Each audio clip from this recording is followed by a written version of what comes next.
Yo, welcome to the One Pop Podcast, episode 31, end of the year special. This is your boy Dennis. Trev, of course. Yo, your boy CN. Down here on the day of my Lord. I'm on sick, so, I'm going to pray for my Bridget. Me too, because I'm sick too. But don't worry about it. I'm just hoping I don't catch a cold. Yes, I'm saying I'll catch it. Yo, we have a special guest today. I want to give my special introduction, my brother-in-law. One of the maddest and funniest person I can say. I know on the planet. Bridging AJ. Yeah. With cheese. Put the audience cheering in the background.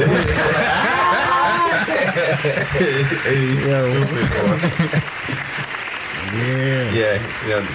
End of the year special. There's been a lot of things that's been going on. I know you guys haven't heard me, especially the last episode. I've been out. I'm recollecting my thoughts. In the recollection, I'm not saying I've jumped into isolation, but I can say I've isolated the mind for a little bit just so I can turn my vibes into different things. I find myself, lately doing some audiobooks, like reading, getting my intellectual up on, it's funny when you read you come across some of the funniest things, today I came across this one that caught my attention, so I want to make sure I share it to everybody else. It says, my biggest fear is a killer saying some funny shit while I'm playing there. I'm just saying, I couldn't sure you have to edit me. Yeah, bleep him out, dog. Yeah, thank you. For real, but can you imagine you sitting there laying on the floor, the killer is walking through the room and you're playing dead and he stepped on you, you're like, bet, you ain't the one. He keep going. For example, and then he farted and it stinks.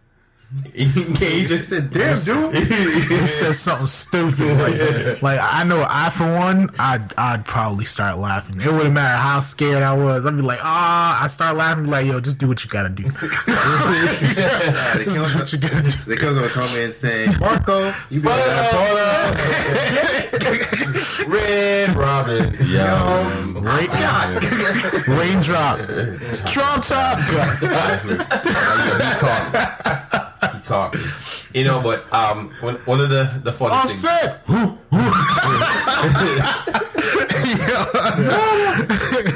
It's I go.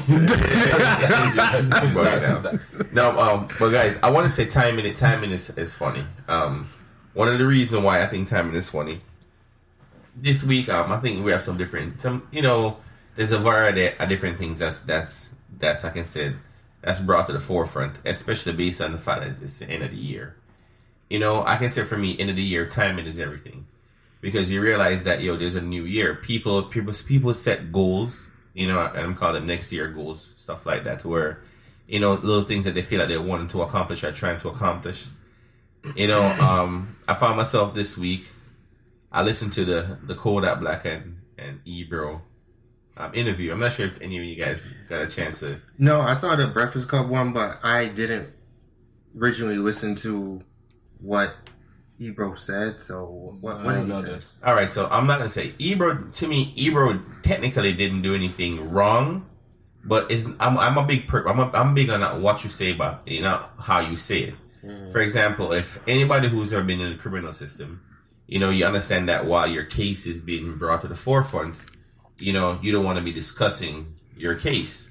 You feel me? And I think Kodak Black has some sexual assault charges against him. Yeah. And Ebro kind of brought it up in the interview. Yeah. You feel me?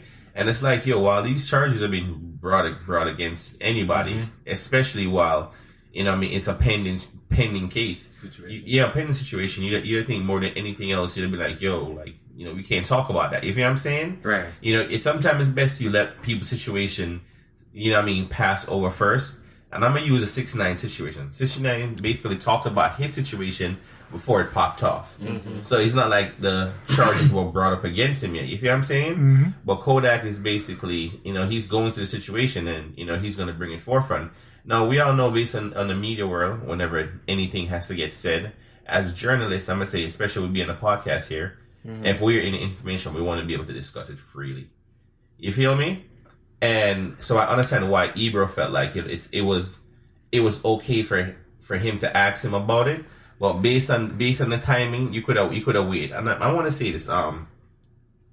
For any artist or anybody in the industry want to do anything, I think I like prerequisites, like little things that I can say to you, like, yo, bet if I'm going to come on your show and I got stuff I don't want you to talk about, like, yo, list these things. Mm-hmm.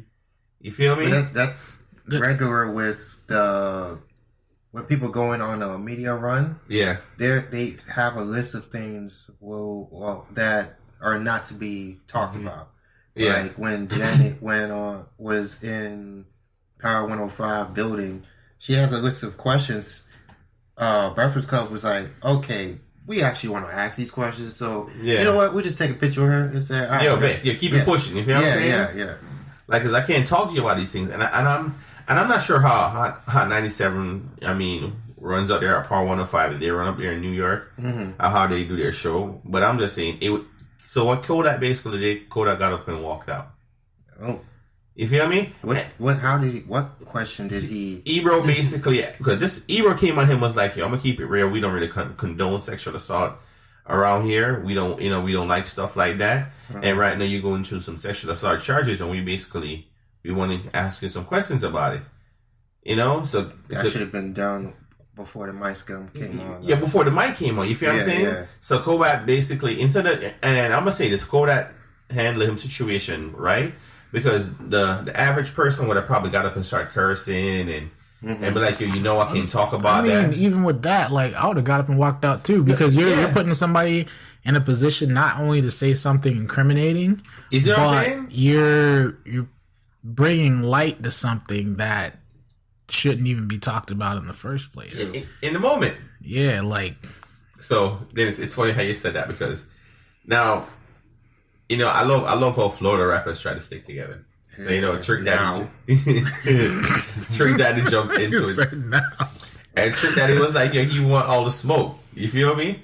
He's like, yo, I want to catch Ebro and I want to put hands on him. I'm like, I don't think that's necessary. You know what I mean? Because I'm like, I'm going to say this, because there's a lot of people who've been doing this back and forth stuff on the internet. Mm-hmm. And people who's millionaires. You feel what I'm saying? Mm-hmm. If you got millions, yo, why you beefing? You feel me? Like, yo, there ain't no need to beef when you're making millions. Because you ain't got nothing else better to do.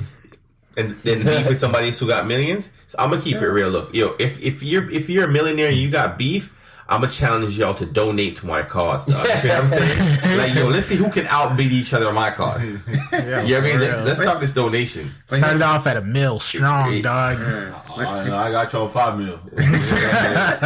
But here's another lane to go down with the whole Kodak part. Ebo said that on air, kind of put him on blast, right? Yes. What if at the end of this case, which might be in like 2 months or whatever, he did do it? Yeah. Now we're kind of defending.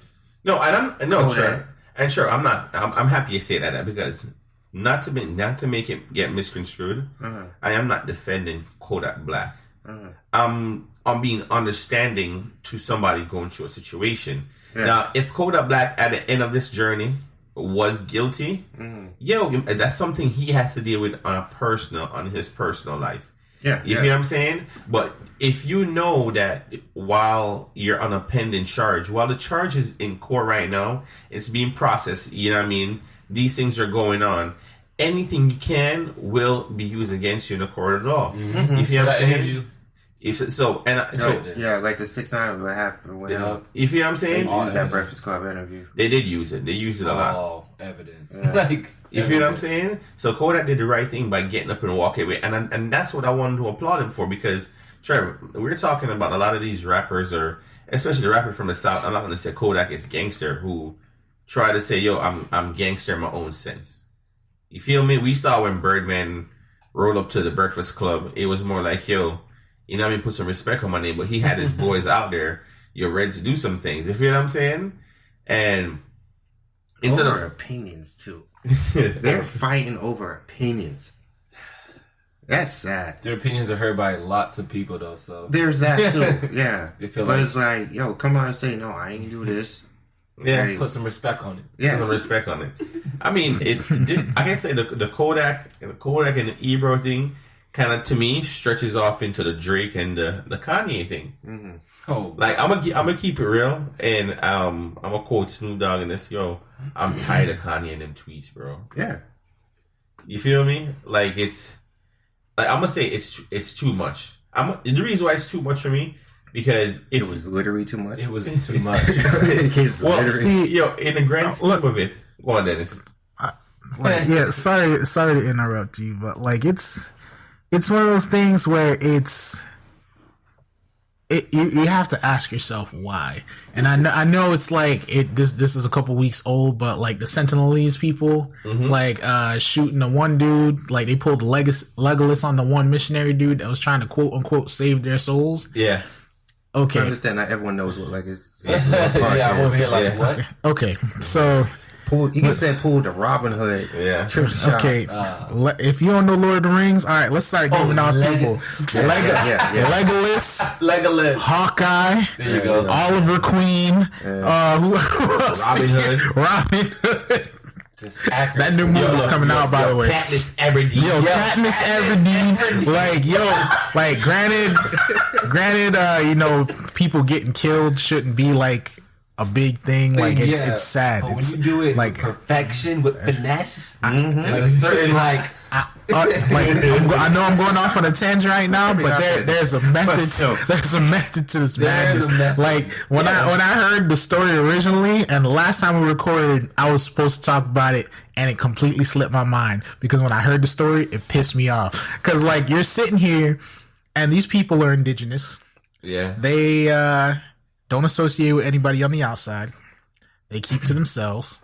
They've been in seclusion for what, like 30,000 years or something like that. The last time they interacted with people, some of their people got kidnapped. Yeah. They don't want nobody going there. You have people flying over their land in helicopters, and they have enough bodily strength to throw spears and shoot arrows at a helicopter and actually hit somebody. Yeah. And you want to go save their souls. And recruit them for the NFL. Yo, homeboy brought him a football, some fish, and a Bible. Yeah. And he said, God loves you.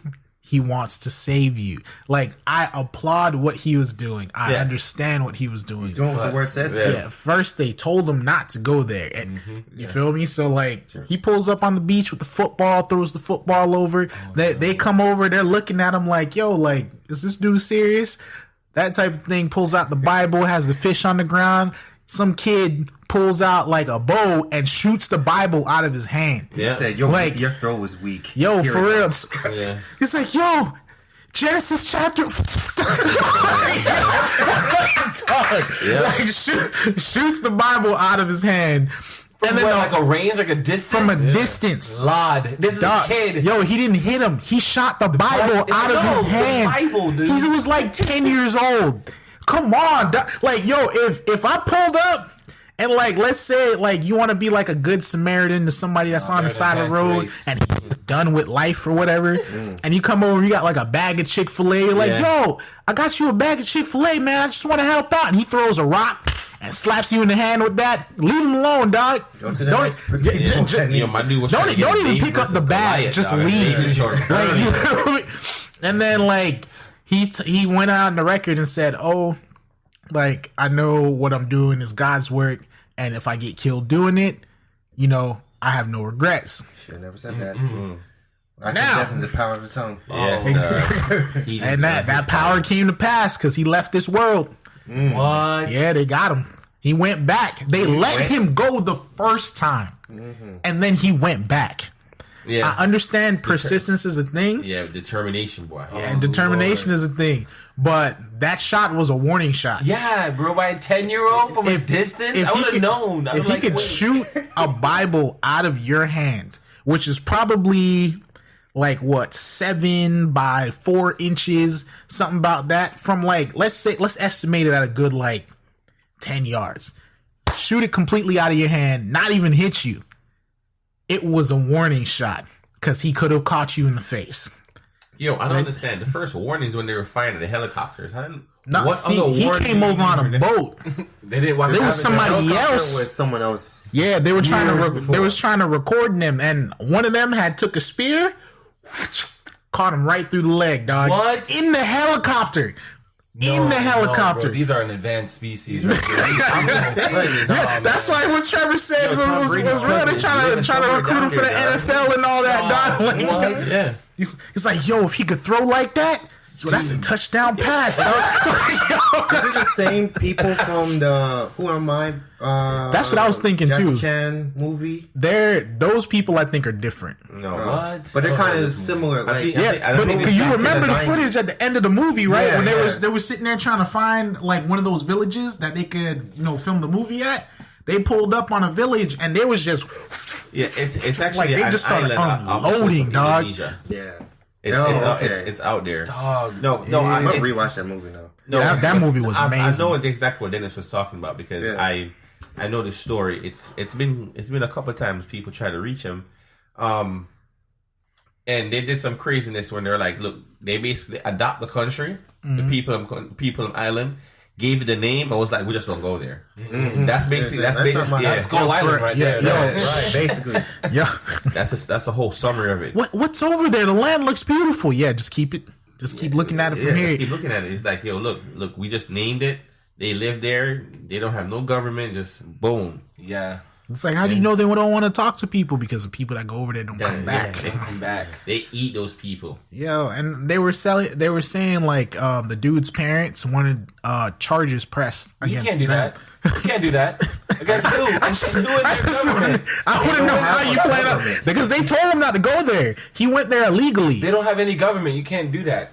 You want to press charges against me? Yeah, and they're come on. they're pretty Come on. much They're not protected by anybody. Come on. no Say that in my they're face. protected under the country's laws. Laws, but So, under government. By that, like their land is you can't go there. Like the law literally states do not go Just there. like how you can go all hurtful around, Yo, this is how hurtful it is. but you We can't go just to Area basically- 51. You know what I'm saying? Yeah, Yeah, we basically just said that there's a land there that's ungoverned that we can't go there, right? Mm-hmm. Do you know how the Indians supposed to feel listening to this story? I'm just saying. See, but here's the thing though, like Granddad sister only had a better shot. it wasn't all of the tribes that were like that though, because there was a couple of the tribes that was like, yeah, nah. come on in. Yeah. There was a couple of them that was like, nah, bro. Like they came over on the ocean. Oh, we're here to save you, savages. Blah. Like, yeah, They were like, we're gonna break I don't bread. like silk that Bro, much. like there was what was it? I'm trying to remember where it was. I think it happened in Florida. When Florida got touched down first, because like you know how they say like what was it? Christopher Columbus came here first or something like that. whatever. Nah, he was not the first one. He wasn't. The first dude didn't make it because like what happened was they came up on the beach and they didn't see who hit them. That ooh, my fault. I almost dropped the mic. They came out on the beach and they didn't see who hit them. Just They black just rain. came straight through the bushes, dog. Sit. That was. Hold on. Wait, Can you pull it back up. Pull it back. Can you imagine what those Native Americans was the first one that ever saw? First time they saw a white man, they said he looks sick. He cannot touch my land. Yo, and then the Japanese were the same and stuff No like shade to white that, people. and like He got sick. it's just crazy, dog. Like how colonization and stuff like that works. It's just insane Yeah. because all you need is that one chance, and they'll just run through your entire system. Now these people, they don't want none of that because they already had some of their people kidnapped before. So Yeah. as far as like talking and stuff Yeah, like all of that, that is just out the like, books. Yeah, they don't want nothing. It doesn't matter how long ago it happened. Y'all missed that boat. Like that's it. It's over. And so like that's why I was like, okay, they gave him a warning. He should be okay. I know, boy. And then- everybody was taking that warning. Next thing you know, he goes back out there, pulls up again, and then they bury him on the beach. That's sad. I mean, That's some it. people take warnings as invitations. Yeah, quote they unquote. do. You know, like Jordan Lucas and Tory Lane. yeah. Yeah. Jordan Lucas took that as an invitation. And, hey, he won first. Did he win first round? All right. Joyner? Yeah. I don't know. Which one was it first? It was Liddy and Hold on, because you had Remember there was a rapping competition. Yeah, little small little battle thing they were going. And Tory Lanez basically just ate him up, dog. Yeah, I know about this. It was Tory Lanez was out there saying he could out rap anybody. Then someone mentioned Joyner, and he said, "Oh yeah, Joyner Kid." Yeah, Dude who made so it was the Lucky You freestyle versus the Liddy freestyle. See, Lucky You was Tory Lanez just going off. That one was fire, right? That one was real smoke. Joyner's one was a straight diss towards Tory. Yeah. Then Tory said, "Nah, bruh," and came with a hard hit. Yo, for real, dog. Like I thought, to me personally, was one of the best diss songs this year because it was most entertaining. Yeah, because Tory came out, better than you as a rapper, stuff like that, yo, blah, like just making fun out of it. Then this dude's like, oh, well, your shoes don't fit, you're short, your beard's nappy, like this, lot, and you just started firing off. I'm like, yo. What you said? What was it? The hair? Yeah, the hairline, the receding hairline, stuff like that. Got on the man's height, his height, his career, everything, dog. Jordan did this? Why? No, I mean, it was a rap competition. It wasn't really a rap beef. He just was same thing about just poking fun. Both of them say, yo, let's do a song together. So it was a competition as hip hop. But no one took it personally, though. They all went home. No, but I want to say, I mean, rap is a sport. A lot of people, look at it. It's like, it's dominant. It's a sport. And sometimes if you don't spar, you won't know how good you are. You know what I'm saying? Like when you think about being in school, and it was all about, your homie who's dropping the beat on like the iron or the desk, and you and your other homie that's going off, and you just doing small jabs. But those little jabs is what pushed it. You feel me? Right. So for them to push it and realize it's just music, and we can make music together. I think that's actually a nice way to move forward. And listen to that situation brings me back to the Kanye and Drake thing. You know how the pettiness of it and the tit for tat. You feel what I'm saying? Like Kanye got mad at Drake talking about you kind of dissed me on Sicko Mode. You feel what I'm saying? Like, me and Travis Scott is basically with Kylie Jenner. You know what I mean? He's with Kim, so it's more like he's family. Yeah, he's family, and he got mad at that, which is kind of dragging Travis Scott into the beef, but I don't see the purpose of it. But he didn't want. Thing is stupid. No, it is stupid, Trevor. Very stupid. Because he's not even taking credit for the fact that Infrared was you the one who basically did that record to Pusha T, and Pusha T dissed Drake on it.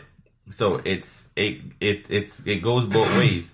But as I said, these two dudes live around the corner from each other, right? Not even like 2 or 3 houses away, and it's like I'm gonna drive by your house every day, bro. Like you have to see it. We have to see each other. See, technically they don't, because I mean, with that type of money, and we've seen like a lot of the sky views of these people's houses. Yeah, it's like a 2-mile driveway. Like somebody else gets your mail for you. Like what is it? Your butler is going down the driveway to go get your mail, and then the other butler goes down the driveway to go get the mail. Oh yeah, Mr. West told me to tell you to tell your boss that he. Mr. Drake said, kiss his ass or something like that. Like, and then they walk back up the driveway. Not even to get in their go kart. Hey, did he say something? Hold on, let me catch my breath. That type of you thing. Like, go back down there just to make sure of that. Yo, for real, it's like, yo, tell him I want all the smoke. Go back out there. That's what I paid for. Down there? Yeah, just to tell me you want all the smoke. Tell him I want all the smoke. They're not asking questions. They're saying, okay, how? All right, I'll go. All right, okay. How detailed do you want me? Mr. Drake said, oh, he wants all the smoke. He wants all the smoke. Then here comes Kanye on Twitter. Drake's threatening me. My livelihood. My family. Yeah, but that's what I'm saying. These people are rich. Like, I want you to think about the money Drake has. That's what you're doing, man. And the money Kanye has, right? Yeah. Nah. Like, why y'all beefing? See, but there's a difference between how you handle these type of situations. Because look at how like you had Pusha T and Drake, they had their situation. Yeah, it was different. Then you have Drake and Meek, they had their situation. Yeah, that was different. Well, shout out to Drake and Meek for patching stuff up. I want to make sure to the air. Nas and Jay-Z, their situation's different. They patched that up. Yeah. 50 Cent and Ja Rule, that will never end. Never. That will never end. That will never That end. will never end. I'm sorry, because 50 is a cancer, and he is petty. He's petty, super petty. Yo. You ever heard of any of the things, stuff he was doing? No. Dog, Ja Rule was about to do a concert. Yeah. 50 bought the first 200 seats to that concert to make sure the entire front row was empty. That is petty. And then went online. It was like $3,000 to do it. His concert tickets was cheap. That is god tier level, dog. Like, so they were empty. They didn't fill them up. They didn't have people walk up there. No, those were all his. He bought them. Seats, bro. And then he posted a picture on Instagram of him photoshopped in an empty arena clapping. Yeah. In the middle of all of those seats. Hey, he's petty. Yeah. Then he went on to attempt to purchase all of Ja Rule's masters. That's impossible. He Which just said it. Yeah. It's basically the rights to his music and stuff like that. No, Ja Rule does have a nice body of work. When you think about his time frame, he was sitting at number one for a little bit. I don't know if we even talked about this, Baby. but who has a better catalog? Who has a better catalog? Ja Rule or 50? Catalog. Don't say like overall. Yeah. Who can make a living off their catalog? 50 or Ja? 50. My opinion is Ja. Ja does have classical music. He had Billboard hits. Yeah, he does. They both did. No. Like, I'm talking number ones was Ja. They both did. Number one. Ja probably has a lot more mainstream stuff. That's where the money's coming from. 50 still made money. I understand that. When it comes to music wise, I think Ja Rule, when it comes to after another 20, 30 years, you can still pull a good 15, 20 Ja Rule tracks, and you can be like, yo, these are classics. Like 50, you can pull 15, 20 Ja Rule tracks, but you can pull whole albums from 50 Cent. No. Because what I'm saying is royalties is coming from the mainstream money, Billboard tracks, right? So Ja had tracks with J-Lo. Ja had tracks with Ashanti and all of them. The songs that all these girls love playing and top 40 loves playing over on this. Oh, remember this classic hit? Ja. What would I be without my baby? Yeah, and what 50 got? 50 got hood classics. May take it the to hood, the can. Yeah, that one. Okay, he got that. See, that wasn't even on the first album. But that's still something he's getting for. And what's that one? Well, Magic Stick. And, see, but you got Wankster is probably his two biggest musical hit. What in the club? I mean, I Get Money. I Get Money was something different. I Get Money was a nice track when it comes out, but In the Club probably would have been his. And then I guess probably his biggest track. You got 21 Questions, In the Club.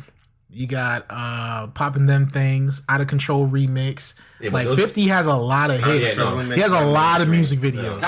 Like almost all those tracks y'all name have music videos. His stuff ain't mainstream. His stuff. That's fan base. It's hood music. That's fan base. That's hood music that still made it to the top of 106 in Park at one point. 106 I'm not saying no. It is.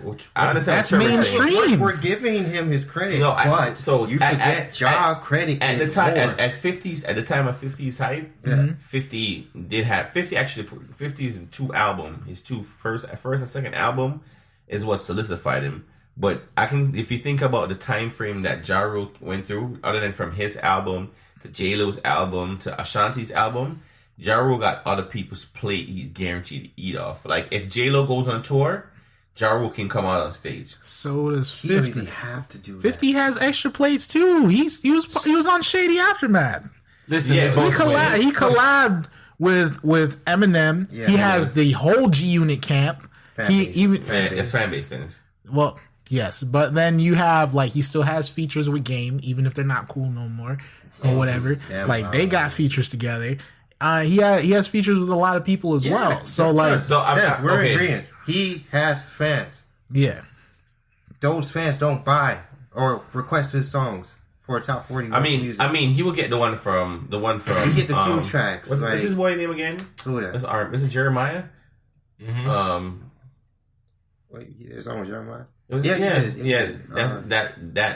would be a nice. But that's like a nice not request. In the same level as what Ja did, because you remember Ja ran hip hop before 50. Yeah, he was there for like 3-4 years. Shaded him, right? Close Kurt. Yeah. So it was like his staple in hip hop will still echo for long. So that's what I'm saying. Royalty wise, he said, I was not trying to do it. Rant on it. But what were we talking about before this? We're talking about Kanye the Kanye. Yeah, no, I mean with the pettiness and stuff. I guess as I say, Travis, timing. Timing has a lot to do with it. I just think those types of situations should be dealt with immediately. Like, and by immediately, I mean the way that Pusha T's camp handled that one dude running up on stage. That was immediate. What happened? Like he was he was performing. I think in in Toronto. Yeah. And some dude threw a drink at him, which it was like, okay. Then the dude jumped up on stage and tried to rush him, and he was immediately bodied. Dog, heartbeat. No, it was a couple of bodies. Whoa. Yo, dog, I'm talking. Yo, my dog got the size readings on a couple pair of Timberlands. I'm sitting here watching the video like, 11.5 again. Yikes. Yo, what is that? That's a 10. That's a 10. 9.5. Yeah. Like, yo, they were sitting there whipping on him, and he tried to run too. Like, he got up and dipped. What? Like, yo, that boy. This boy was on something. Yeah, that boy. They said strong. he went to the hospital in critical condition. Whoa. I would too if I had like 6 people stomping on me. I don't know what in his right mind made him think that was appropriate. But the second that he took off, then Pusha T just kept rapping like nothing happened. He's like, that would have been Drake. Yikes. No, 'cause, I mean, he did do a small little statement because he was like, he can act like he's from Virginia. You feel what I'm saying? Mm-hmm. But I understand where Pusha is coming from, but it comes to show that you do have fans who take some of these rap stuff very seriously. You feel me? Very seriously. Because when I can't say. Nobody in America is running up on Drake. I guess when the Meat Millie stuff was going on, it was like, he couldn't go out to Philly and goons, and he still went to Philly and perform, and no one attacked him all those at goons Philadelphia. Girls want to go see Drake. Yeah. So I mean, all right, babe, go ahead. You feel me? You can't be mad at him. Yeah, but Pusha T, I'm not saying anything. Pusha T should have expected that, based on the fact that Drake is from Canada. Which is this was in Canada? Yeah, Toronto. Oh, see? It's all coming together. But it's like, it's not like Drake literally set the person. Yeah, he's like, yo, go get him. It's like, yikes. Come on. I done messaged Drake person like, I got my meat for you, bro. Give me some free tickets, some signing. Come through for your boy. You got free Tim Souls, dog. I try to stick up for the 6 side. 10.5, 11, 12, 13, and the 9.5 in the squad, dog. Like 9.5 in the squad, boy. Like that deer and the dog. Never seen that video? No. With the deer and the dog? Oh, where the deer had stomped out that dog that was trying to get too close. It was a dog that was just trying to figure out what the deer was, and it was with the little baby fawn or whatever. And then the mama deer came through. Sitting there, he keeps walking up. The deer turned around a couple of times. Sentinelese warning. Turned around a couple of times and was like stomped the ground, and the dog ran He shot off. the Bible at the hand. And then came back. He gave me that warning shot. He got that warning shot, bro. Yo, Fro came back. And next thing you know, that deer lifted up both hooves. That dog rolled over on his back, and it was like, doot, doot, doot, doot, doot, doot. the whole time like, this video's going on, a black guy is commentating. He's like, 12, 12, 12, 12. Like, he's commentating the whole thing. Yo, how did it start off? It was like the deer was walking up to the baby, and the dog was like, "Yo, Keisha, get in the house." Now, when I told you about coming outside and talking to these people, yo, what you want with my girl, dog? Like, the whole thing was going on like that. That short was hilarious. Oh man, dog. Oh shoot! No, but AJ, I want to ask you that because I see you got your dolphin shirt. Now, what's going on Man, with don't football? ask about no Dolphins. No, dog. you got last week to brag about. Oh man, Yo, okay. last week I was in a bar. I went out to go grab a couple beers with one of my buddies, and they were wilding out in there. They were like, "Yeah, go home. Nobody likes you, Patriots. dude. Go If I would've home. been there, Get out of Florida." The Patriots can't come to Miami, man. They lose every time. But Every time, dog. Like that was last week. This week we got murdered by the Vikings. 41 like 17. see, I don't understand how that happens my though. God. Like you guys, Because it's the Dolphins, man. but you guys can beat America's team, or is it the Cowboys are Call America's them team? American. Cowboys team. is Americans. Okay, so you can beat For some reason. the number one bandwagon to the Super team, Bowl. Yeah, 80s. sure. but y'all like struggle against Because the next person. that's just how the Dolphins play, man. They've been playing like this for a hot minute. Sad part is I basically started really heavily watching it when they've already been sucking, so I'd never really seen them at their best. Yeah, you haven't seen the Marino team? No, I've never seen no Marino. I was It's like y'all ain't it's never fat make it to no, the I never see when they were make it, sucking. dog. y'all ain't never make it to the been off my playoffs. knees.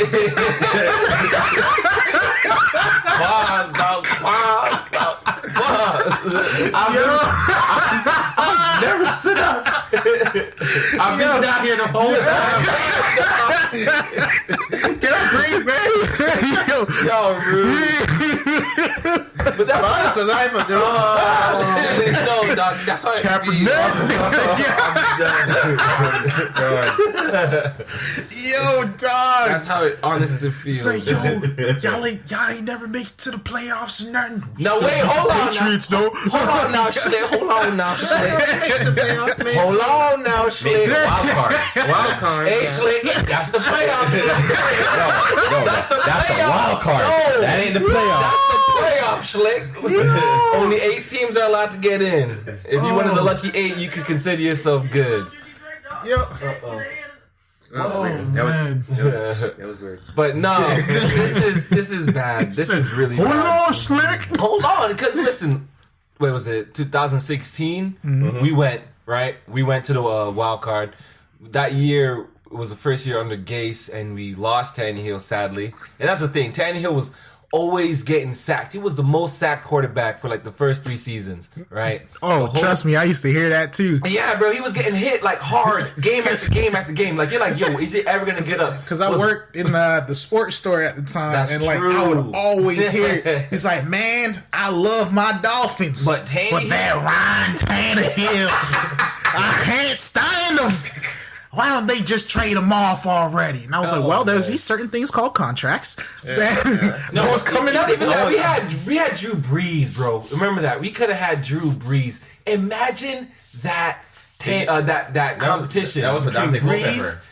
Please, Brees and Tom Brady. We would have the most entertaining division rivalry every 2 years. I mean, every year you get 2 games between Brees and Tom Brady. I think so.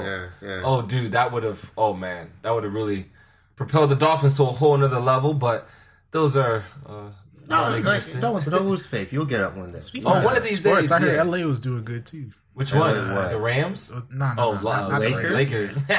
I mean, yeah, they are because I think he's starting to get a good team around him. Ball has been actually balling. They both had a triple double. He probably ran His up on last him in game. that locker room. It's like, listen, I don't care who your daddy is. Your daddy know me, you know me. It's my team. Yeah. It's my team. And what was that question he asked? He asked Drake. No, when Drake, when they came out with that one meme where him and Drake are sitting there talking, he's like, "What I told you to do when people was talking about you," and they switched over to the little kid that started stuttering or whatever. That's probably what happened. I don't know what. gonna take a little talk towards the Dolphins situation with Tannehill. I say the Dolphins and the Patriots are in the same division. Mm-hmm. You feel me? If you watch Bill Belichick, that's a coach for the Patriots. If I said that correctly. Yes.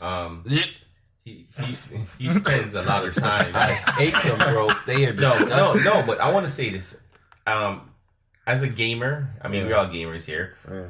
We always see things online or see things in different places that we can use towards our game and make it better.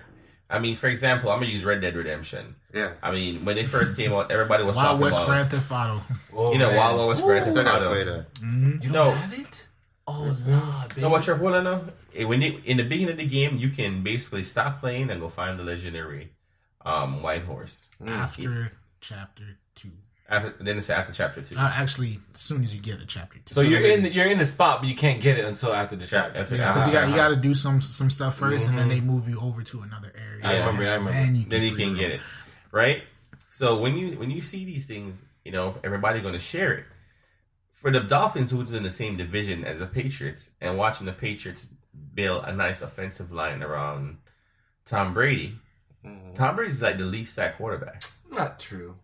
I mean, yeah, he has a good line to do what he needs to do, but if you can rattle Brady, and that has been shown in both Super Bowls, right? That's the past few he's been in. The Eagles and the Falcons in the beginning were rattling him, and he looked like an average Joe, just like any other quarterback. Yeah, but AJ. But yes, his line is good, and it blocks for him. Yeah, his offensive line is good. 75% of the time. 75. Well, I'll take 75% and over 20 50 or 50 any day. Yeah. You feel me? Mm-hmm. So based on that, I feel like the Dolphins should be utilizing these things. And I want to say this: Dolphins always have good players that end up going to these teams, like these teams who they should be emulating off. Mm-hmm. Will get their players and they do good. I'm gonna throw one out there for AJ. Wes Welker. Mm-hmm. Wes Welker started out as a Finns, right? And he went to the Patriots and became a Super Bowl champion. Yeah. Oh man, I could just explain like that's all the whole program organization. Brady throwing to him because believe me, Wes Welker is not the greatest receiver. No, I'm not Brady saying... and the system of the Patriots helped him become a good receiver. Help just like how we had 7-Eleven. So you don't know about 7-Eleven, but I know about 7-Eleven. Yeah, well, AJ. Hogan. Let me say this. Man. Let me say this. Look, when you watch a Patriots... about my team. No, AJ. When you watch a Patriots play, the Patriots will throw 5-6 yard passes. Mm-hmm. Not saying Tom don't drop bombs, right? When it's needed. When it's needed. He throw 5-6 yard passes, Trev. And wide open. And his dudes are wide open. They'll catch it and they'll make 2 yards. Mm-hmm. Right? But I want you to understand, it takes 10 yards for a first down. If he throws 5 yards twice, that's a first down. Yeah. You feel me? If he can. If he can. No, AJ, I want to say this. I just like saying all this because, man, I don't like no Patriots successful nothing. No, we're not talking. We're not just talking about them successful. They're not even making it to the Super Bowl this year. Well, playoffs. Sure, I know they're they going to the the playoffs. But Trevor, I'm gonna say this: you can never count out the Patriots in the playoffs. They may not be the best. I want you to look at this. If they're traveling, they won't do well. I'll tell you that right now. So they gotta keep losing. The years that the Patriots were winning the Super Bowl are over. Well, I won't even say that. It's the years that that boy came quick with that too. The years when everybody think the Patriots technically didn't have a team to win a Super Bowl championship. Yeah. The years that they had a Super Bowl team, they lost. Mm-hmm. Like they had teams that they think that thank you when they had Randy Moss and New York clipped him twice. If you know what I'm saying, Eli Manning, boy. You know what? I want. It's not even Eli Manning because Eli had people in places. And when he threw the ball up, and it was Plexico Burst who made that lucky catch, but the catches was right time. You feel me? Right. But I want to say this: Patriots has a system that's been working for them for about 10 or 2. And no one has figured it out yet. What do you mean? No, I play Madden, bro. I figured it out, but nobody. For some reason, the coach is stopping them. AJ, I want to say this: if I'm making Kool-Aid and it tastes good with the same ingredients, I ain't changing it. Well, no. Hold on now. Hold on now, Schlick. Hold on now, Schlick. Because you have people that make Kool-Aid with the same ingredients and it don't taste good. Don't taste good, man. Well, then that's somebody who has a failure recipe But if I'm giving you Kool-Aid and you're drinking it every day and it tastes good, why am I going to change it? The only time I'm going to change that Kool-Aid flavor is to make it better, and I may just add some lime to it with a little bit of ice just to spice it up. I was just about to say that too. Fancy stuff. But if you know what I'm saying, Trev? Now, Trev, the Patriots been making Kool-Aid. They've been running the same 5-6 yard throw plays, right? They have their dude who will run the ball for about 3 or 4 yards. The Patriots don't have running backs who normally break away. And when they do, it's normally come off surprises when you notice that you know that they're passing a lot, so you've been studying the passing game so much. And they play action. They play action and catch you. So AJ know what I'm talking about, right? But their 5-6 yard throws is consistent. When I mean it's consistent, when you've had a system that's won you Super Bowl championships, not even a championships with an S on it. Yeah. Is it facts or not? But listen, I don't care about any stats with the Patriots and how they do their thing, because at the end of the day, Ryan Tannehill is 4-1 at home against Tom Terrific. So I don't want to hear it. All right. At the end of the day, I know the Dolphins are doing their part to slow down these ugly-looking Patriots. Because I just think the Dolphins needs to work on that O line. They need to work on their O line. See, I mean, the first 2 draft picks in 2 years consecutively, O line on both tackles, Laramie Tunsil, Juwan James. So believe me, we got young talent at the line. The thing is, we're bringing in old guys to play starting positions. All the old guys we brought in got hurt. We are the most injured team in the whole NFL, bro. We lost both our starting wide receivers. We just lost Frank Gore this game, most likely. And he's over 700 yards at 30-plus years old. You know what I'm saying? Yeah, Frank Gore is a legend for Miami. So I'm happy he's here back home doing his thing.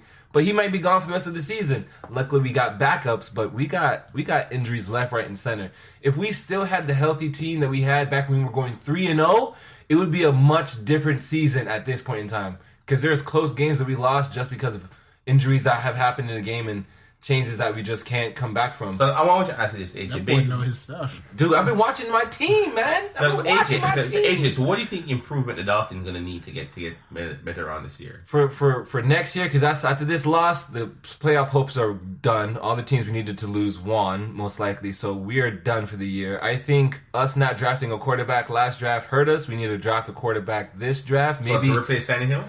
To have a backup. Just not replace him, because him coming back from his little shoulder injury, because remember, he just came back this year from his leg injury that he missed 2 seasons now, right? The season that he took him to the playoffs, he missed that playoff with his injury. The next year, he didn't play the whole year because of his knee injury. So this year, he's came back from his knee injury, better than ever, throwing the ball, starting off the game 3-0. And then we lose against New England, and then he gets hurt the next game against Cincinnati. We lose that game, so now we're 3-2. But he's like 3-2, right? Technically, and he's come back from that, and he lost the first game, so that's what 3-3, and he's won the next 2 against the Bills and the Patriots. So he's technically 5-3, coming back from a shoulder injury that he hurt himself from. So the Dolphins are 7-7 right now, right? Yes. So if I'm correct, you said they have 2 more games left. Yep. Which you can get them a 9 if they 9-7. 9-7. That's not enough to win to get into the playoffs, because get to the wild card. Yeah, not even. Well, listen, the wild card is the playoffs. I want to throw it in there because listen, both times the Giants were in the wild card, who beat the Patriots in the Super Bowl both times. So you can keep getting that. It's the wild card. No, but the wild card is basically saying that, look, you barely made it all season. You feel what I'm saying? Now but show you me have what a you shot. got. Yeah, you're the underdog. Same thing with the Eagles had that run. They did because of Carson Wentz. But at the same time, it's having a good enough of a record to get in and then just proving yourself. That's the thing, because the Dolphins can prove themselves. Like we're not going to be putting up 41, 30 plus points a game if we were put in a position to do so. Like I haven't seen a game in a hot minute where the Dolphins just score. It's been a minute, bro. I have seen that. I think the last game was against the Houston Texans. On a blowout. Oh my gosh, it was back to back. I remember we were driving back from Tallahassee. I was going crazy. Every possession was a score.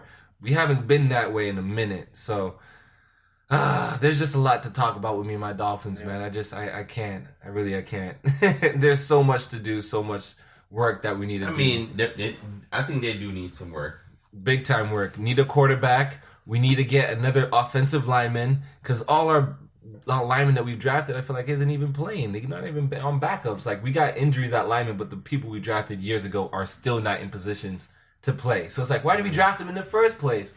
What have we been doing this whole time? Training him, coaching him up to play. Now's his opportunity with injuries, and he's still not playing. What's up with that? Like, what's going on? What is our training staff and people doing in Miami with these players? This would be getting better. Instead, they're on the bench. Maybe what you said is true. Miami's a party city, and they're out there enjoying themselves. That's the problem with Miami Heat too. Yeah. Well, Miami Heat ever since LeBron left, it's always been downhill. It's always been that way. I want you. He was there. I remember, white hot Miami. I remember all the pots and pans, people going outside acting crazy. A winning city before LeBron got there. Mm-hmm. That is true. They were doing that. I remember they won the championship when we first moved up here. I remember that. Yeah. They won when they had Shaq and Wade and everything. And Morning and who else was on that team? I mean, they had a decent team. Was Williams still on that team too? I think so. Jason Williams? I think Jason Williams was on that team. But that was the era of the big threes. Mm-hmm. You started the super team, bro. Yeah, Miami. I feel like Miami started the big three thing. Yeah. And Celtics followed right after. Yeah. And San Antonio. Yeah, the Spurs. Yeah. I just hate Boston. I mean, it was San Antonio. Boy, damn. It was all about the big three. So there was Miami had a nice little run. That's one of the reasons why they brought LeBron back in. And when Chris Bosh took his pay cut, it was more like just to be there. Yeah, just to be there so we can get this ring. Then Ray Allen came over. So it was like, to me, it was what Golden State is right now. Yeah, you feel me? Golden State's not supposed to be there. It's not going to be Golden State for much longer. Why? Because Westbrook is not Westbrook. What's his name? Klay Thomas. Yeah, Thomas. No, not Klay Thomas. No. What do you mean? Kevin Durant. Yeah, KD. There we go. See, that's how much I know KD ain't even right basketball. Now. But he had an altercation with Draymond Green. Yeah, but that's we don't know if that's been really resolved. But they're saying it publicly it has. Yeah, because I've seen him like on the side of the court, high five and in the basketball field. You feel me? Yeah. And I want you to understand. Sometimes in the passion of the sport, because to me, Draymond is looking at it like, yo, if we keep the team like this, we can break these records. We can have rings. You feel me? Mm-hmm. But we need to do what we need to do. And then you have a lot of athletes who's in the game like, yo, I'm gonna keep it real. I'm just about my money. It's like I could care less about the ring. And I'm gonna keep it real. After you get like 1 or 2 rings, the ring is not even that important anymore. You're trying to look to see how these endorsements and how these contracts is coming around. Because in my opinion, I feel like that's what LeBron is playing for. Oh yeah, he's not playing for a ring. Like now? Nah. No? Nah. You don't think you can take the Lakers there? No. The Lakers will go to the playoffs. That's all he needs to do. They're going to go... If anyone they're going to match up against is going to be Golden State, and there's no way they're passing Golden State. You don't think so? Nah. Would that be crazy if they did, though? It would be. And it would be, like, worth watching. But, nah. You don't think so? Nah. So, Des, what other things we had on the agenda to talk about? Well, let's see... Oh yeah, the whole government shutdown thing. Did y'all like see how crazy old boy was getting with that? So okay, I know, but I don't know. So the 2 people he was talking to, they weren't reporters. They were Democratic. Like who were like I saw GOP they're both from Democrat. One Nancy Pelosi was one of them. Yeah, she was nominated this past mid-election, right? She was nominated. Yeah. So she's in the House, exactly. No, that's because of Democrat. All right. So whenever depends on who controls the House is who the House Speaker would be. So since the Democrats got the House, then she's the House Speaker. All right. So that's just away from the fact, but I mean. I want to say this. Wait, who's the guy? Wait, who's the guy? I don't remember his name, so you can't quote me on it. If you guys want to look it up, just for clarification. He was good. No, he was good because of what he was saying and how he was saying it, right? Mm-hmm. Needed someone just like that. And we do need people in power who can challenge challenge and say The no. orange. But actually, challenge the orange. But challenge in the sense that in stuff that makes sense. And I understand Trump, and I want to say I don't disagree with him. I agree in certain senses. I understand that we need security. Border security. Yeah, border security is very important in any sense possible, right? But I personally don't think that building a wall is the better security. You feel me? I feel like the money that is being spent on building a wall can be used to spend in other things. And yes, you can use to pay more manpower because you're already having 1 million people out there who you have patrolling to watching it, which is one thing. Because that's another thing. But that's another cost spending, right? But there. I'm fighting a whole nother cause, right? My cause is that we're worrying about border patrol and building a wall. Border security. Our border security when based on my area that I can say I reside in. Yeah. I see veterans on the side of the street. Yeah. Who don't have no job, right? Begging for money. And begging for or money. Food or place of employment. You feel what I'm saying? And there's not a system that's set for our veterans, that our people who are in their military, who whenever they fight, they come back home, there's something for them to go forward with. Mm-hmm. You feel me? There's not, we need programs, jobs, facilities that's going to say, look, this is what you've done for our country. Come here. And got you. And then we got you. So there's a transition. I feel like those are the things that we should need to be fighting for. Right. I mean, I want to say I like universal health care. I want free health care. Yeah. I understand. It's not free. It has to come from somewhere. It's going to come from somewhere, right? It's going to come from our taxes. It's going to come from our taxes, You AJ. sound just like, them people. No, but no, AJ's right. AJ's right. But I want to say it like this, guys. Look. If my tax-paying dollars is paying for people in jail for a rehabilitation system, that's not getting no rehabilitation. Yeah, passion. And plus we're getting free labor out of them, which when you're incarcerated and you're working, you're basically getting paid pennies for jobs that people get paid $14, $15 an hour for. Yeah. For example, a firefighter position that's what a $50,000 a year position. You feel what I'm saying? So that those are things that I think we need to be focusing on, right? More than building a wall. Border security. Our border security. I'm gonna keep it real. I think it'd have been cheaper to build a tall fence with barbed wires in the top, and you can plug some electrical cord on top of it, and it will shock some people, and their reality will kick in, and then it will challenge somebody to do something else. You feel what I'm saying? The craziest thing is there's so many ways that there can still infiltrate the country, even if there is a physical wall there. You're talking about these boys have been building tunnels, bro. And that's one thing. Have been building tunnels. Like, you're talking about, like, these tunnels run for miles. You're talking about, these boys have been doing this for days to months, bro. Mm-hmm. Building these tunnels underground the whole time and no one know about it. Like, they go with a spoon. And then now, like, they just now found those little trike bikes, those little air light bikes, that like the ones with a little propeller on the fan, little glider kind of thing, and they'll just fly whatever the border and drop what they need to drop or do what they need to do, and just be out in a blink of an eye, quick. You don't even know. Gas power, just run real quick. It's in about 20, 30 feet of clean runway, and you're up in the air again, dog. Yeah. And you're just flying about 20, maybe 50 feet in the air. I would say maybe a little higher, if anything, but no, it's just little right over. I don't see the big point. There is no point to have a wall, and he wants to go ahead and threaten to shut down the government. I'll shut down the government. I'll do it. I'll press that button. I'll do it. And it's like it's not needed. It's not necessary. He's just doing this just to get his way. Like, he's being a bully. He's being a 2-year-old who's not getting what he wants. But like the thing, I'm trying to figure out where this money's coming from. Oh, it's coming from us, bro. From taxpayers, I ain't paying for this shit. Say that. Yo. That's the thing, man. He came up here. We're gonna get the wall and we're gonna make Mexico pay for it. Mexico turned around and said, okay. Excuse me. Fact check on this. top of that, they gotta build it in patches anyway because there's people's land that are on that, and if they're not willing to sell their land, you can't build on it. Nope. You can't force them to give up their It property. makes no sense. It's a time wasting thing.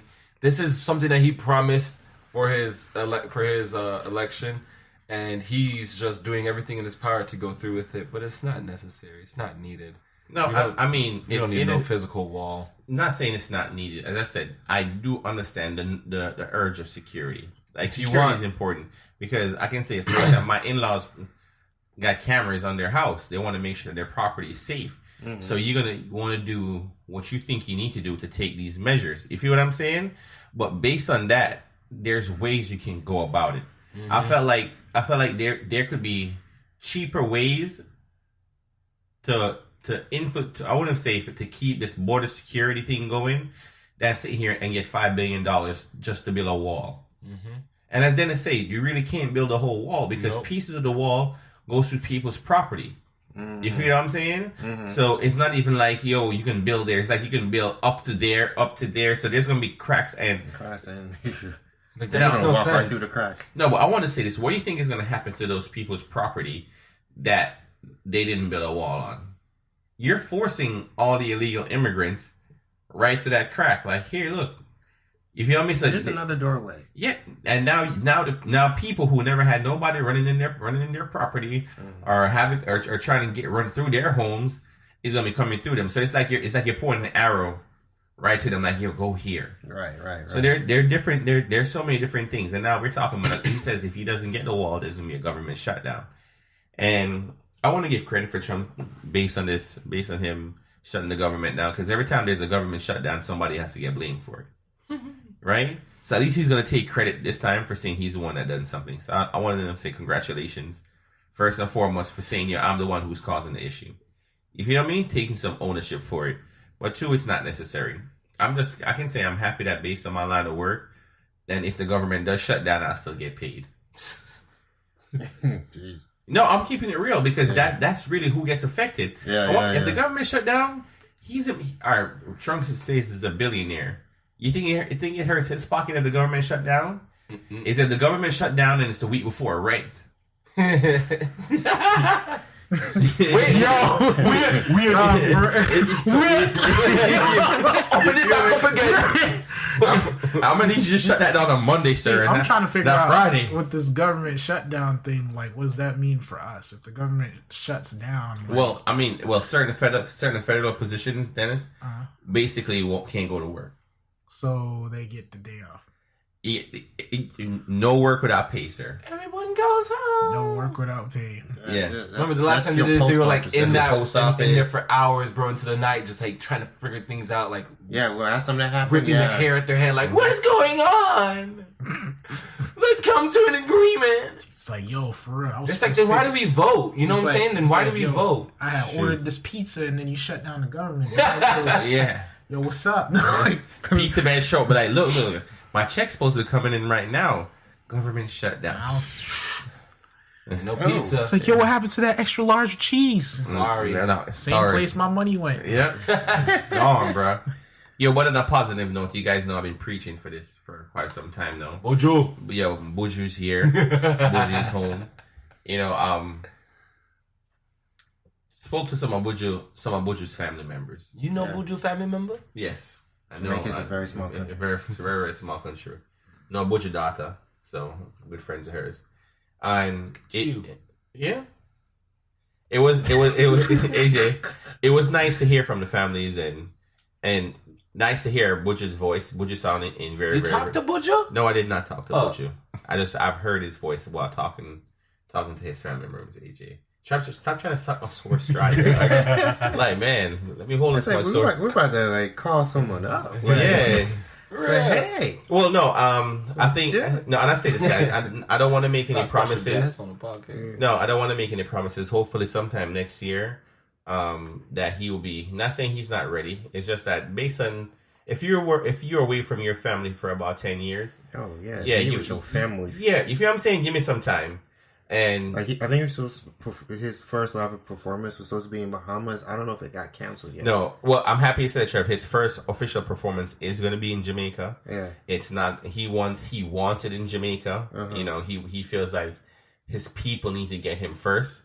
So I think that's a good thing, because not saying the international tour is gonna go on. Because when him starts, it's gonna keep going. The only place that he's probably not gonna go to is coming to the United States of America. Properly, he got deported. No, he ain't well, coming. Trev. All right, so let me address the deportation situation with Buju Banton, which was done. His deportation proceedings, which was done very smartly by his team. Yeah. Now, Buju did get deported. Yes, right? Yeah. But Buju got deported on a request of deportation for a lesser sentence. So because he's the one that requested deportation, deportation is not on his record. Okay. Right? Oh, okay. You see the loophole right there? Yeah. So the United States of America did not just take him and put him in deportation proceedings. He asked to get deported. So now, based on that, send me home. If you know what I'm saying? But based on that, Trev, he can reapply. Now, the thing is are they going to grant him a visitor's visa or entertain a visa to come in here to perform and leave? That's a question. You feel what I'm saying? Which I'm not sure if it's something that I think he should take right now. I think he should focus on the places that has love for him. Do what Jack here do. Spend the next 10 years after you get out of jail, just paying homage to everybody who showed you love while you were arrested. Because I want you to remember when Buju got locked up, the Marleys basically had a concert for him, like a bail concert, and you know what I mean, just to make sure that while he bail concert. Yeah, no, they did. It was like a concert. And they donated bail money. Everybody came and donated money. But AJ, I want you to understand, like Buju's love is real. Oh yeah, and a lot of people in Jamaica and across the world, even the United States, still feels that his charge was a setup. Like he was set up by whichever. I don't want to call no names, but even his family is basically saying he was set up. Like the situation that the man was put in, he didn't even ask anything. It's just like people was basically, yo, my boy's coming over there. Yo, you here? My boy's gonna come check you. Just make sure when him come check you, he gets in. Like that's all he was basically doing. Was doing what somebody else was asked. You feel what I'm saying? And he got dug into a hole. So it felt like the people. It was just like he was a pawn on a chessboard and just kept moving around until he got hit checkmate. So that's how he feels. That's how the country feels. So based on that feeling, you have a lot of people who's doing this donation thing, and I think that Buju coming back and giving some time with him family and being back in the spotlight is a good thing, because I always think that sometimes you have to go through a rough situation for you to understand, for your understanding to open up more. I can say this. I'm gonna use Meat Mills. We all know Meat Mills was talented. Meat Mills was talented before he went to jail. You feel me? But I can say the best thing that happened to Meek was going to jail. Yeah. You feel me? Because everything happened for a reason. Everything happened for a reason. Yes. You feel me? So I want to say that's the best thing that happened for him, because his success has grown, way beyond compare since that moment. And I hope the same thing will come for Buju, because at one point, remember, Buju was being hailed as the next Bob Marley. After his Hail Shadow album, but that's I'm saying I'm happy Buju's home.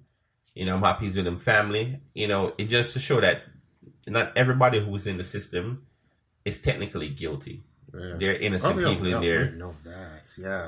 Well, I mean, sure, we know that. There's enough people that were accused of murder that didn't kill nobody. But they've been in there for a life. Yeah. And then here comes some evidence. Oh, sorry, we had you in there for 30 years. So you just ruined a life. But they usually gives them some kind of compensation. It's like $1 million each year. That's what that's like, really? $1 million compared to a few millions compared to defamation of character. And under 20 years you haven't seen your family or everyone thinks you can't get that back. No, you can't take that money. You can't get that back, especially any kind of mental state that you're in with you gotta change. You ain't the same person you went in. Definitely not. That's for real, because they're talking about when he got home. They were talking about like Buju's gonna have to learn how to use Twitter. You feel what I'm saying? Instagram. You should have people for that though. I mean, Trev. As you say, his daughter. I will think so. Yeah. I would think he would have people for this, because You know, certain age need people to do things. Our president is tweeting like, and I'm hoping definitely one. Oh yeah, he just need to have a Twitter. I don't know what you're talking about. This hour. Oh, okay. Okay. I'm just Green saying. card resident. Damn, bro. Yo, you be airing me out, bro. Like, damn, bro. Yo, what if they looking for me right now, dog? Like, yo, Trent be giving people up like nothing, dog. Like, Hey, I'm trying to keep my America great. Green card. that's right. Make it great again, Trev. Yikes. speaking of great again, y'all heard about the Offset and Cardi B thing? Oh yeah. What? Yeah, Offset came on stage during her concert with this big cake that said "Take Me Back, Cardi," and flowers and all that other type Everyone of was stuff. like, "Oh!" And she said no. Nah, She's see, like, nah, bro. On stage. Yeah. She said that. Nah, bruh. I mean, she Yeah, didn't not really, on stage. she didn't really say much from what it looked like. Just like got all that stuff off the stage, and then she continued her concert set. Yeah. So then all She the was like, fans were like, "Oh, don't take him back. Once a cheater, always a cheater." Blah blah blah blah blah. Like you have all these females coming in, jumping in the inbox. Nah, don't take him back. La la la. Knowing damn well half of y'all done took back y'all exes 17 times over. Oh boy, do I know a couple? Y'all over here giving out advice. And then she came out and made an Instagram video asking everybody to, stop bashing him. Yeah. Like, at the end of the day, they're still a family. They're going through things. Yeah, but, it's her baby daddy. that's still her baby daddy. So then they started coming at her. Talking about, so you're just gonna you're gonna defend this dude, blah blah blah blah blah blah blah. Yo, for real, like, blah, you're just gonna defend him and do this and do that. That's not cool. And then she popped back up with another video, and she's like, I never said I was gonna get back with him. I just said stop bashing him. Yeah, You feel she's me? like, yo. Father of my child. Still. Yeah, and that's what it is. I give her mad respect for that. People gotta get other people than business. that- I've seen So people true. bash their baby daddies just because they picked up the kid late. You Yeah. feel me? Like I've seen them bash their baby daddies for less, and she literally sat there and she would not let them turn him into a martyr. Oh, Yeah. You feel me? I got so much respect. y'all for don't her for know that. what's going on in the Kool-Aid, man. Yeah, like, I mean, granted, like, if he did what he did, because I don't know what happened, because they're saying he cheated. If he cheated, okay, but the way that she's handling it is like an adult. It's Like, not really that's our their business business. Yeah, it's not her business how she did go about. And I'm gonna say this. I'm not saying anything. Not saying Offset timing wasn't right, but sometimes you may have to wait. You feel me? Because their relationship is a very public thing, and I get what Offset said, because I actually follow Offset on Instagram, right? And Offset was like, yo, he had to try. You feel me? He's like, my disrespect to you was public, so my apology to you should be public. And I give him props for it, dog. Yeah. Like, granted, he did crash her set at her Yeah, concert, that's kind of rude. but you did that in front of the world, dog. Yeah. It wasn't like you went backstage, hey, I got you a cake, and I'm saying sorry. Like, you aired yourself out Yeah. for her. You feel me? I got respect for that dude. He came up there with that drip. that's what he did, but I mean that. Oh my god! Yo, That was heard on the radio. you caught it? Yeah, Damn, AJ, dog. We earned. Taylor's still there. Yeah, AJ. I'm happy. Air that out over Yo, there, I'm happy. Yo, stand over there. Dog, You chill guys for a little got bit. quiet. I know you guys got quiet. We got quiet I because thought someone outside. yeah, we were like, yo, This where man- you going? Anyway, so end of the year. So 2018. How was it for y'all? I mean, 2018, I think was a ride. Yeah. It was a journey. It was a journey. I can say it started off slow. You know, it felt smooth for a little bit.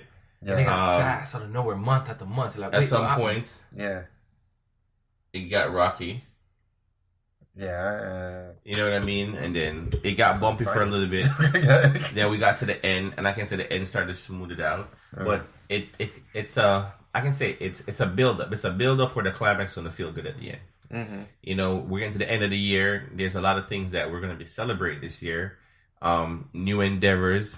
You know what I mean? Creating special moments. So I can say based on the journey, it was rough, but I'm happy where the ending is. I can say my mind. I am. I can say this year everybody was talking about stay woke. You feel me? Mm-hmm. For me, next year I'm awakened. Mm-hmm.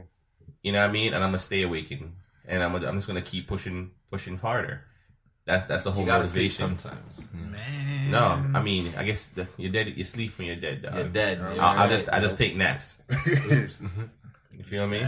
What about you, Doug? This whole damn year was Rocky 4, bro. Rocky 4, because you get hit, you come back stronger. You get hit again, you come back stronger than that. Yeah. But you feel me? Like, I mean, I have my ups and downs of the year. Overall, I'm still alive. Still breathing, still employed. Thank all God. that type of stuff. Thank the Lord. Yeah, thank the Lord for all of that. Didn't lose anybody this year, anything like that. So I got a lot to be thankful for. The year was still rough, but hey, make it out. Come back stronger next year. It's all a part of growth. What about you, Trev? 2018, a lot of Trevor bless. Yeah, there's that. I mean, been blessed the whole year. It's just from mom had her mild heart attack this year, but she made through it. Yes, that is true. Don't want to sound corny, but I'm corny. Whatever. Met the love of my life this year. Celebration. So, Oh, cheese and crackers. I'm sorry. What else? Great new job opportunities coming. Mm-hmm. New raises. That's starting in a couple of weeks. Oh yeah. Yeah, got me one of those too, boy. Yeah. Same here, boy. Yeah, boy. 2018 year promotion. Yeah. Listen, AJ. What about you? For you. Trying to get back in school, of course, finances and everything. So saving up money. Luckily, the job opportunity I'm in, like everyone's saying, promotion. Yeah, that definitely came around. It's going good. Staying happy, staying healthy. Biggie. I would say things that I would aspire to happen in 2019. I would like to say a little bit more freedom. With just having time to myself, being able to make time to do things, not being so constricted to work schedule and just home schedule, home life, exploring a bit, going out more, doing more things. I would definitely do that. Was it this year I went skydiving?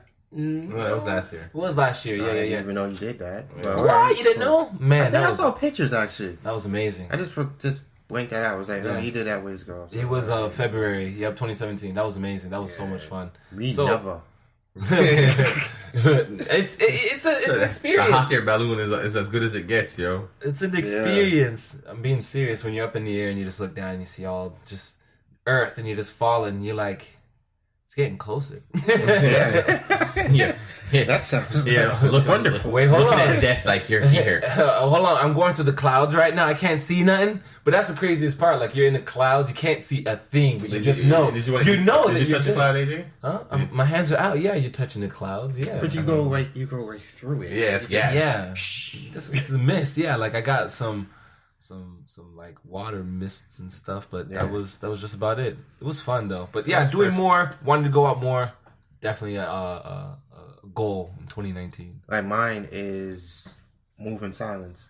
Mm-hmm. Like doing big things, but not make big noise. Yeah. I'm not gonna lie. The way y'all put emphasis on words and y'all start speaking pot talk, that stuff is entertaining all the time. I think half the time is entertaining because I'm like, I can actually understand this. I know what they're saying. A lot of people don't. A lot of people are like, what? What are you saying? What was that? It's like we're speaking English. Wow. So Dennis, what's the goal for next year?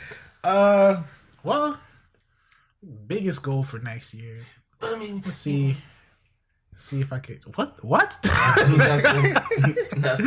No, honestly, I wanted to see if I could close on a house. Oh, there you go. Yeah, that's gonna be my drive for next year.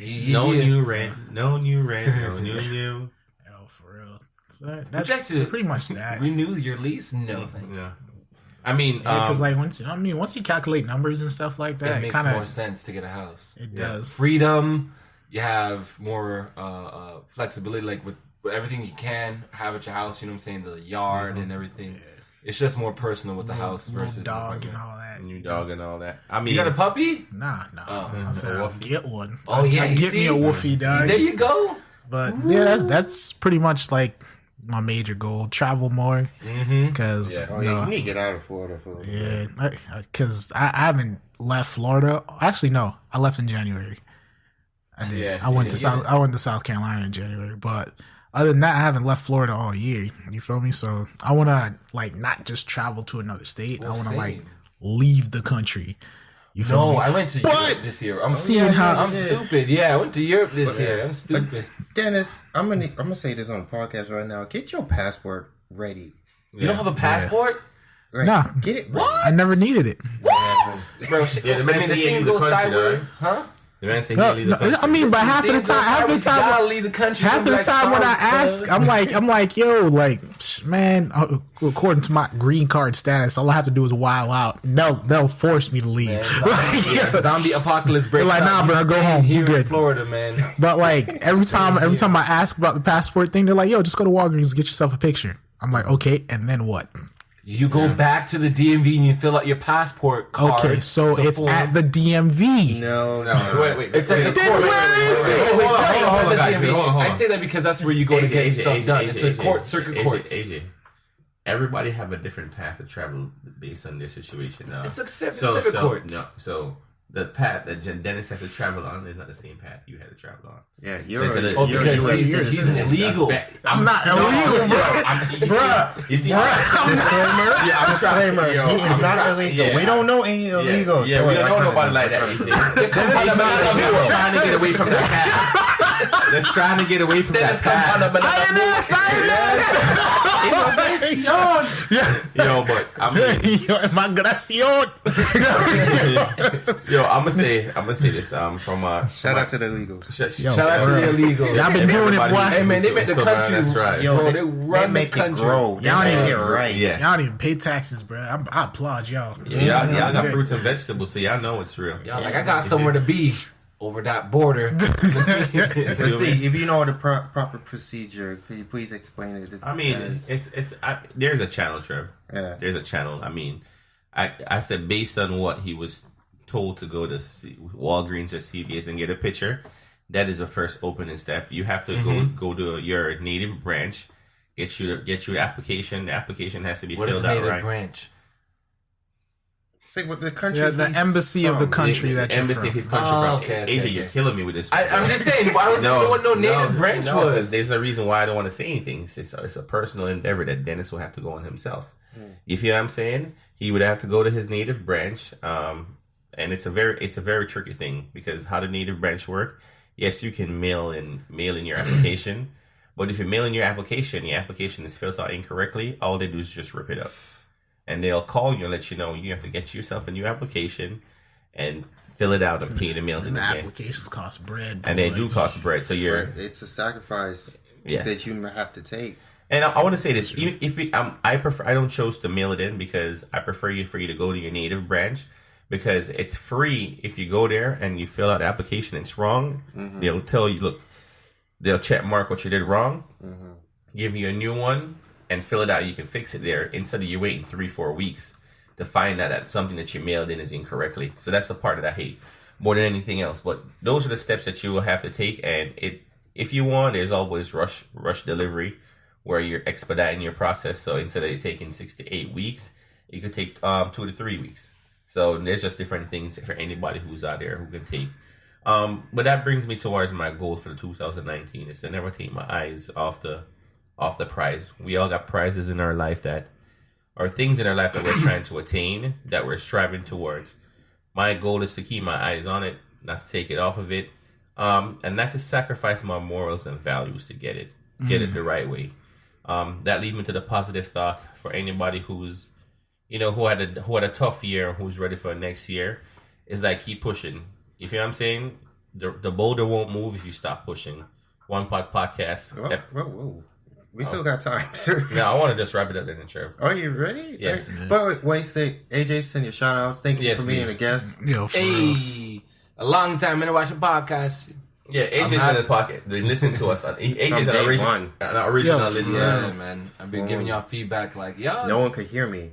Y'all said this. Y'all said that. I could barely hear you. I like giving feedback. Yeah.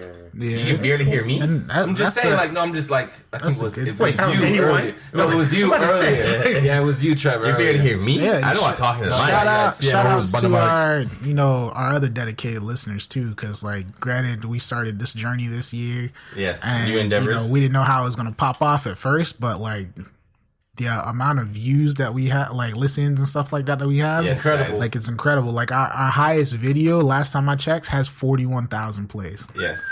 Like, and we've been. It's crazy. We're in more than 50 countries. From the last time I checked, where podcasts have been played in over 85 countries worldwide. Yeah, we global, baby. Yeah, we global, and we have accumulated in our body of work. I'm trying to look at the stats right now. No, Trevor, I got you. It's over 300,000. Yeah, plays. let's give them the numbers, bro. And Trevor, if you want to do exact numbers, just for tops. Stats. Yeah. We're at 290,000. Wait. Overall plays? Wait. Yeah, you got to do all time, Trevor. All time. Where the all time at? Because I know when I checked, it was over 300 stacks. What's that graph? Something. What happened? I got to it. the 14. Oh, those are the days. Oh, those days of certain tracks. Okay, tracks here. Audience. We got people playing in Thailand, Russia, Arizona, Phoenix. I don't know why I said that one. Cupertino, California. Playing over 145 stats. Jesus, we're at 300. Go say the number. Yeah. All right. So on our all time, we have accumulated over 310,000 plays. So I want to thank every person, everybody who's been listening to us, who's been hitting the play button, who's been hitting that share button. 1,000 likes. 1,000 likes. I want to thank you guys. More than anything else, thank you. We're gonna hit that milli next year. Yes. The whole idea is we really want to hit 1 million. We want to thank everybody, and I want to say it worldwide. I'm Fathom. We have people in Spain that listen to us. Yeah, we have people in India, España. People in Sweden, people in Israel, the United Kingdom, the Russian Federation, and the list goes on. In China, in Japan, Israel too, in Brazil, in Ukraine, in Pakistan, Shouts out. Bangladesh. The shouts out Ecuador. Mm-hmm. The list goes on. Our top cities. Which is funny because we're from the United States, but our top cities is in Moldova and is in Real Madrid, which are Madrid. It's not Real Madrid. Real Madrid is a football team, guys. For anybody who Real Madrid listens to one pop. Yeah, it's from Madrid, Spain. Shout out to Manchester. Shout out to people over there. And I want to basically really, really say thank you guys because for the fact that you guys are listening to us and giving those displays is a motivation that we need to keep doing this. Yo, for real. Yo, I just need one major somebody, even if you're like D-list or anything like that, I don't care. Just come out and be like, yo, I support One Pop Podcast. Like, that's it. I really think JC listened to our podcast. I think JC because after that last time when we said, I think it was me who said something. I forgot what exactly I said. Yeah. And he said it in a rap. A week later, I was like, he listens to us. Yeah. No, and Trev, and Jay-Z's always saying he has an ear for new things. Mm-hmm. And even to come across other people's radar in different ways. This week I kind of did an at Meet Mills thing and got a little message back, and he was like, "Thank you for the love." Mm-hmm. Because I did the way you call it. You saw when I did the song, I added him at it. I was like at Meet Mills, so he was just like, "Thank you for the love." So that was fresh. Message you back? Yeah, it was fresh. It was fresh to see that people. There's people out there who are still grounded. Yeah, you know what I mean? Like even with I know there was a picture I had drew and colored in and stuff like that for like boxing and stuff like that, and I threw it up on my Instagram page. Wrote a little quote about not giving up even when stuff is against you. And this dude commented on it. He's like, "Yo, I really like this." He's like, "Keep up the good work." And I was like, "All right, thank you." So then I'm looking at this picture. And I'm like, "Yo, like he got belts." Like he had like heavyweight belts. So I look up this dude. Dude's a freaking world champion boxer, bro. Yeah. Wow. Yeah. World champion boxer. People out there, people who we don't see, You know what I mean? The invisible people, they're the people who makes this possible. Yeah. And I think that's why it was so important for our year-end review for us to say thank you. Yeah. Thank you for your time. Thank you for your effort. Thank you for your patience. And thank you for your dedication. Dedication. You Wow. feel me? And for the One Pop podcast, Shout outs to Oprah. I know you listening. Oprah's listening? I'm speaking into existence. Yeah, You know she listening. You know she listens to. She got her ears to the. yes. Shout out That's all to. you gotta say. I support One Pop Podcast. Yeah. So what? The millions and millions that will come after that. Yo, for real, you need to start doing the little thing where people send in the pictures where they're holding up a little sign. I support One Pot, or just hashtag one pot, or hashtag One Pot. OPP or something. Yeah, And for all of our post it on listeners, Instagram. whenever one of our quotes, one of our comments, one of our thoughts, hits your heart, your mind, your soul, and you feel like sharing it, just add us, because we all got some inspiration we're trying to share. You know what I mean? If there's one thing I want everybody to do out there for the New Year's is to be safe. You know what I mean? Party hard. You know what I mean? Make sure you come back home to your family. We be right here the first week of the new year with a new podcast. I'll be on a cruise. AJ will be on a cruise. We'll be here. See, that's why you want a passport, Dennis. Yeah. You need a so you passport don't to get be me left. shoot. Oh, I think you do. You got a passport to go on a cruise. Yeah, I think you do. It depends on where I have to go. It depends if You go to Puerto Rico and that's it. If I go to Puerto Rico, I don't need one. Yeah, But that's it. But if you Even if I go to Bahamas, I don't need one either. I don't think you can jump off. You're not getting back on that boat. I am, because I have a green card. Okay. I'm a legal You wanna citizen. try it? Yeah. All right. I did my research. Like since I'm a legal citizen of the United States, my green card is my rite of passage. All right. But I'm also a citizen of the Trevor, Bahamas, so I don't need anything to go there. Because his customs is not. He won't go through customs at Bahamas. He goes through customs on the cruise. Before he gets on. When he gets on the cruise. So it's not like he's. If you would have stopped and had to go through customs there, I'm just very cautious. They would that's right. They would just. I just want they you would to have, extra make check sure. me. Yeah, I just want you to make sure that listen, I got the ammo where I will survive. Speaking of which, I gotta buy some ammo for a Christmas gift. I was like, bro, Yeah. what are you trying to kill, Trev? No, ain't. Dang, bro. He's saying that on the air, dog. Like Christmas gift. I gotta. Speaking of that, I gotta buy some ammo. Yeah. I forgot it was the Christmas gift. Yo, it's for a gift that keeps on giving. You deliver. Yo, it's dangerous out here. Merry Christmas, dog. And a happy Yo, New what's Year. that? It's like, oh, it's your present, dog. Night. A hot 12 and it ain't Krispy Kreme, dog. Real. Yo, but for real, guys, laugh hard, guys, party hard. Yeah. You know what I mean? I matter of fact, in this moment, I want you to think about whatever Rihanna may be doing for the holiday season. Rihanna? Yeah, because she's gonna be partying hard. I follow Rihanna. I'm with Rihanna, so I think I do. yeah. So I know Rihanna be partying hard. Whichever celebrity you like, who you feel like you have some little dream thoughts towards, but yo, party hard, party harder. Yeah, that is Tell you right now, Tony Braxton, Ella May, I'm right here. Yo, dog. that just kind of remind me. I know we're trying to wrap up, but yesterday, this girl that works at. Don't worry about where she works, but she got a job, Trev. Yeah. She's like what, 20 years old, and she said, "Wait, you're 31, so you know about like Tony Braxton and like a lot of R&B back in the 90s?" I'm like, yeah. He said, "Oh my god, I never met anyone that was into the music back then." Or like, but I got the gushy, yo. Speaking, you just reminded me of something I said to my brother earlier. Yeah. I pulled out like one of my old like photo books from high school. Yeah. And I opened it up. And I was like, yeah, this is me when I was, about your age. Oh, this is a Polaroid. You don't know nothing about that. Wait, AJ, you know about Polaroids? Yeah. Okay. You got to shake it. Yeah. No, you don't shake it, dog. The song. You got to fan it. Yeah. AJ say, But you yeah, gotta like shake it. Whew, dog. But yeah, Yo, there's a Zaxby's. I'm not gonna lie. There's one right up there for you. Right up the road. By Ugali. Oh, wait, I'm over here. Hold just on, name hold dropping. on. Well, who, like, Over as here. far as individual music artists for you this year, who would you say impressed you the most? For me, I'm gonna say Bryson Tilley.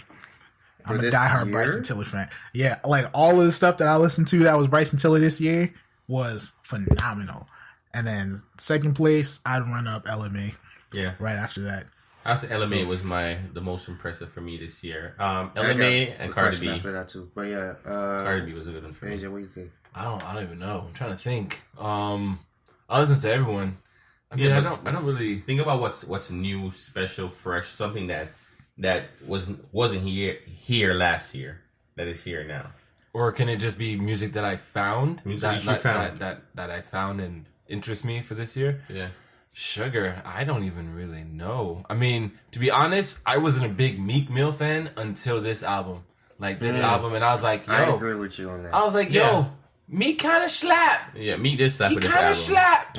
At the end of the year. Open on and everything. Boxing in your face. Yeah, I was telling CN, what was it, yesterday? I could literally make an EP of nothing but Meek Mill's intros. Yeah. Like, nothing but the intros, dog. And you Like, will probably sell. Yeah. what? Mm-hmm. But yeah, artists I found, I will agree with LMA, Yeah. her, and Excuse me. Nipsey Hussle. Nipsey was Oh, fresh. yeah, Nipsey came out nowhere. Who's with this? me. But I'm gonna say, Hussle. for me now, it was definitely LMA. LMA was my first. Yeah, she's good. And I'm gonna shout out to the whole Afrocentric movement that took wave from summer. Yeah. I can't name you guys as artists.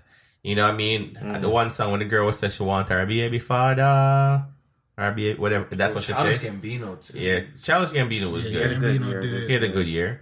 Okay, alright, so we can wrap up Song of the Year. What's y'all think was the Song of the year? Yeah. Woo! Song of the year for me, I would I would probably so put it in this, but I won't. For me, don't I would- copyright infringement. I would say and this is my personal opinion. I would say Pray For Me off the Black Panther soundtrack. That one, that song, back that's to Season. back to back, huh? That No, season. Pray For Me, dog. That How's it track, going? I Which is love Pray that For Me? track. The remember the scene where they walked into the club the first time and The Weeknd was singing? Oh, ready for Yes, the war again. that track. Oh, that's my track, dog. Weeknd track. Yeah, that's my I'm track. just saying. Tell me who.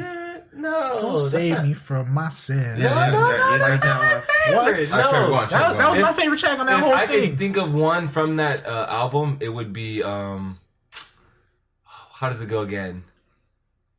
Jeez. Well, catch me with some bull. Oh yeah, You're yeah. not a good. All right, H, come on. What's As far as What's your song of the year? as far as if I had to pick one for the end of the year, what is it? Mo Bamba, dog. For the end of the year. By the way, y'all so hood. That was such a hood track. Oh, Play that in the city. yo, I was like, nigga, wait. phone. Hey, Mona Lisa. Mona Lisa was a good Mona track. Lisa. that was dope. Is that the shit that you do? Well, Touching yourself, looking for like me, in I your want video. to say. Oh my god. For me this year, it was Boot Up. Boot Up had that. Boot up. Had that feel I think to it. it hit It did. the year. But to me, little Duval featuring Yes. Snoop Dogg and yes. Ball Grease. Yes. Living my best. Smile. Yeah. Smile? Yeah. Oh, I'm keeping it real. Lil Duval is the king of R&B right now. Yo, he should be a king. Yeah, king of Yo, R&B. we're not having that discussion. that dude has been in a lot of videos, dog. Over the years, yeah. Dog. What was it? I was over my boy Chris's crib the other night, and we were sitting there just going through like old music videos and stuff like that. He was in like almost every single ATL music video that came out in the early 2000s. That's why he hit them with that Every smile. single Yeah, well, one, Trev, dog. I'm gonna say, to me, Boot Up was the most Played. best well produced track. But from the out of nowhere vibe, like as Lil Duval did take it, because we already used to Duval as a comedian. We never saw him in that lane. So I can say yes, it was Smile is definitely the out of nowhere, but I can say personally, just for me, Boot Up was the year sensation, because I keep it real. Any Christmas party we go to right now, we're gonna hear both of them. There's no. I played it last night. Yeah, You feel what I'm saying? It was it hits. But yeah, as a wrap up, listen, thank God for One Pound Podcast. Thank God for Donville, Dennis, Yen, me, our guests. We had AJ, we had Snook, we had Debbie London, we had Brittany, we had Chanel, we had Janice. Yeah. You feel me? For everybody, we have Brandon. Yeah. For everybody who came out, showed love, supported, you know what I mean, participated in the One Pop Podcast, our end of year review, is to say thank you for you guys. Thank you. Thank you for doing back better and stronger. Yeah. Putting out podcast every 2 weeks. I mean, twice every week. Yeah. Twice. Why have jobs, dude? Yeah. I got family. We ain't gonna be doing it twice, bro. We gonna try to get back to our once a week schedule again. Because we want everyone to enjoy the holidays. I know the holiday season is where most people spend time shopping, working, trying to make that money. Not saying we don't think people is listening to podcasts, so we trying to be. That's what we are a podcast for the people and off the people, by the people and by the people. So we want to make sure that we're here with the people. And if you guys are not listening to podcasts right now, then we're not putting on podcasts. We're here whenever you're ready. The beginning of the year, when we're back into that flavor, we'll be right here in your ear waiting for you. Flavor in your ear, yo. Flavor in your ear, guys. I'm gonna close trademark that. Yeah, I'm gonna close out for. It's kind of 20 years too late for that. 20 years for that. Yo, shout out to Craig Mack. Rest in peace. Rest in peace. For the end of the year, guys, I would like to say, on a very, very positive note, whatever dreams you're trying to attain, just keep chasing it. Yo, be like me, Mills, dream chaser. Dream chasers. One Pop Podcast. We out. Deuces.